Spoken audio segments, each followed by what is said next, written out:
What's going on, YouTube? And welcome back to Goal Line Hockey. It's your boy, Kevin Forte. And today we are taking a look at the New Jersey Devils as another disappointing season in New Jersey has come and gone. The Devils did not make the playoffs once again. They haven't made the playoffs since 2018. It's been 4 seasons now that the Devils have missed the postseason.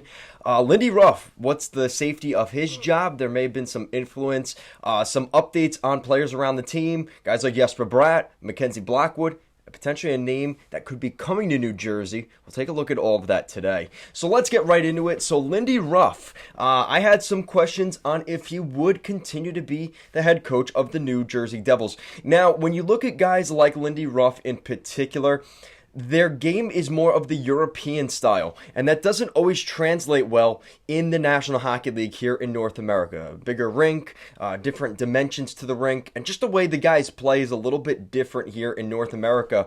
So when you see guys like Ralph Kruger, who were in Buffalo, he's the most recent example. Most recent example of that and it not working out so well. Lindy Ruff kind of has that same sort of mentality. So a lot of people, there is criticism out there for the way Lindy Ruff kind of conducts himself. But apparently there is some love from the locker room, and that has played a pretty big influence on Lindy Ruff keeping his job this year. So this was from NHL Rumors Daily. Signs point to the Devils allowing Lindy Ruff to have another season start with better goaltending. Don't discredit Jack Hughes' comments at the end of the season in the locker cleanouts about liking Lindy Ruff. And we did mention that when they hired Lindy Ruff, there were some questions on if he would be a good fit with the young Devils team. And that seems to be the case. He's really gotten along well with guys like Jack Hughes. He's earned a lot of respect throughout that locker room. So that is a good sign there. So Lindy Ruff, at the very least, is going to probably get till the end of this year of 2022. And if things are not going well going into January of 2023, that's probably where we're going to see the things kind of get, changed and moved around, because the Devils are going to bring in a new goalie. Who that may be and who ends up leaving is part of the issue. And, that excuse will no longer be valid if they bring in a Jack Campbell, a Darcy Kemper, a John Gibson, a Connor Hellebuck. You throw the name out there, whichever one you'd please, they will have a solution there, whether that's a trade or free agency. So Lindy Ruff will have no more excuses by January of next year to kind of save his job at that point. So moving along from that point, speaking of goaltending, perfect segue into Mackenzie Blackwood. So, according to Frank Saravelli, the sense is that the New Jersey Devils have lost faith in goaltender Mackenzie Blackwood. Now, this is kind of a shame because I don't think this is all necessarily in Mackenzie Blackwood's control necessarily. A lot of the problems with Blackwood have been injuries. He suffered some pretty big injuries. And that's, ever since the 2018 run that he went on, he was really good for the Devils.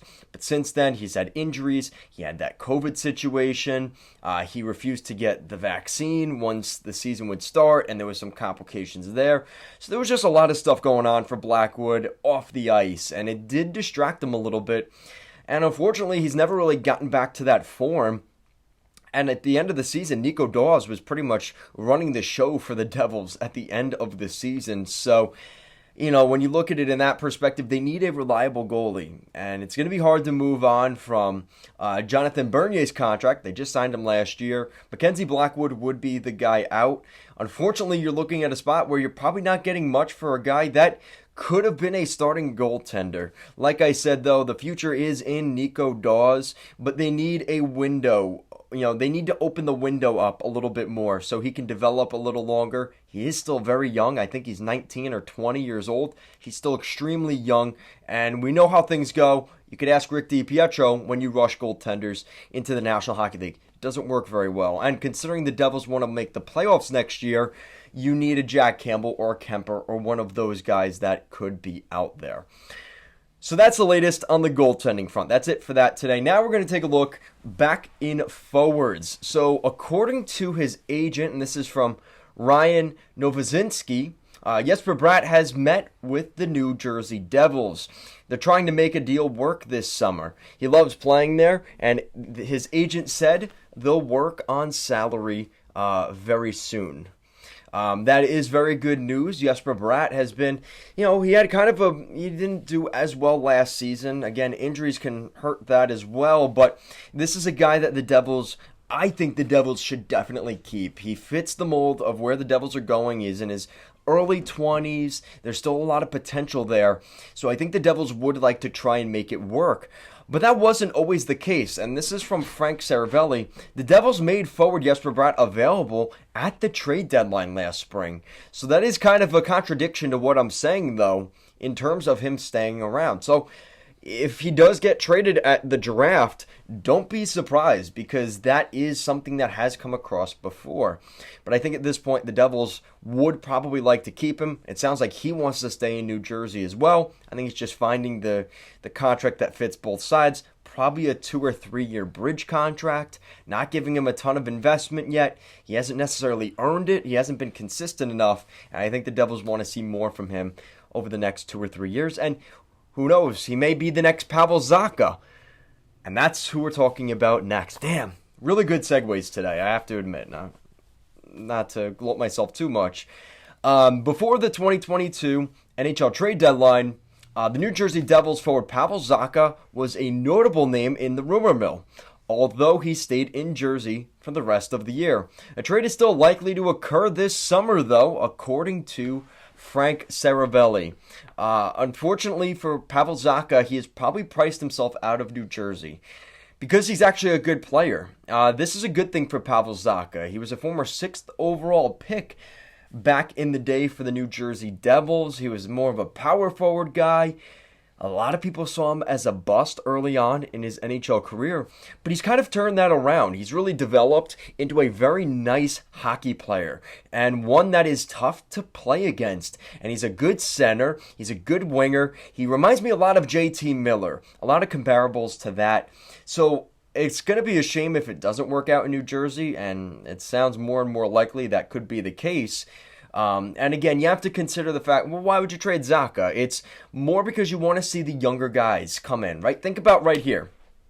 Let me just give you a list of some of the Devils forwards next year. And these guys all have to fit into the top 6, mind you.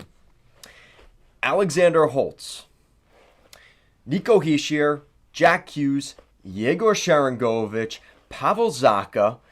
I'm definitely missing some names. Is Jesper Bratt a top 6 forward? Maybe not. Maybe yes, maybe no. Tomas Tatar, Yanni Kuokkanen, Dawson Mercer, and depending on what happens with Miles Wood, maybe Miles Wood. So that's like 9 guys right there. And some of you may say, okay, maybe Andreas Janssen, Yegor Sharangovich, Kuokkanen, those guys aren't top 6 guys. Gotcha. That's fine. But I do think they want to see, at the very least, you can make an argument, Hughes, Hischier, Tatar, Sharangovich, Mercer, Holtz, that's 6 right there. And Pavel Zacha, that's 7. So the Devils ideally would like to move maybe 1 or 2 of those guys. And what I'm going to talk about in a second, they would like to bring some guys in free agency. So now you're adding guys right back into that. So it would work perfectly. So that's what you're looking at there. And that's what leads us to the main point of today's video and the thumbnail, which is JT Miller. The Devils want to complete a blockbuster. This is from NHL Rumors Daily, or NHL Trade Rumors. According to Irfan Javar, the New Jersey Devils are interested in Vancouver Canucks forward JT Miller. The New Jersey Devils are still interested in JT Miller. We've heard a lot of links to the Devils and JT Miller up from the trade deadline to now. It seems like a good fit. JT Miller is, I believe he's from Boston. Don't quote me on that, but he's from the Northeast, I'm pretty sure. JT Miller's been a guy that's been in the New York metro area as well.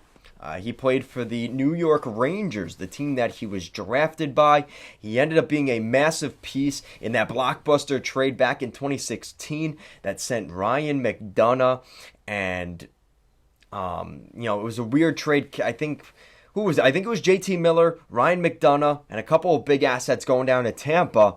JT Miller was, it was a criticized trade at the time when Jim Benning traded a first-round pick for him. Kind of seemed like a cap dump by Tampa. He's actually turned into a really good hockey player, and if the Canucks do trade him, they will definitely get more than a first-round pick for this guy.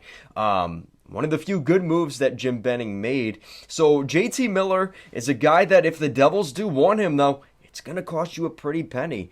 And the problem I see here is, what do the Devils give up? Is it Ty Smith? Is it Dawson Mercer? I don't think they're going to trade Alexander Holtz. That doesn't really make much sense. Is it Pavel Zacha, Miles Wood, Jesper Bratt, Mackenzie Blackwood? Where do you go with this, right? And that's, I think, the main point here. There's a lot of different directions they'll go. I do think they're going to avoid trading the first-round pick. You never know. They're not the Tampa Bay Lightning. They're not the Colorado Avalanche. You don't trade your first-round pick a year from a draft that is supposed to be extremely good. And not to mention that as well. So if you ask the Chicago Blackhawks, don't trade your draft pick a year out, especially when you're one of those teams that isn't a guaranteed juggernaut. So that's what you're looking at there. Leave some mock trades at the very least down below between the Devils and the Canucks. I know New Jersey Mike out there. Shout out to you, one of big supporter of the Devils. I know you'll be watching this video. All you guys, let me know down below what you think of JT Miller going to the Devils. What do you think of some guys like Jesper Bratt, Pavel Zacha? Would you like to see them stay? And what do you guys think of Mackenzie Blackwood? Do you think he has a future in New Jersey? Guys, as always, thank you so much for watching, and I'll see you again next time.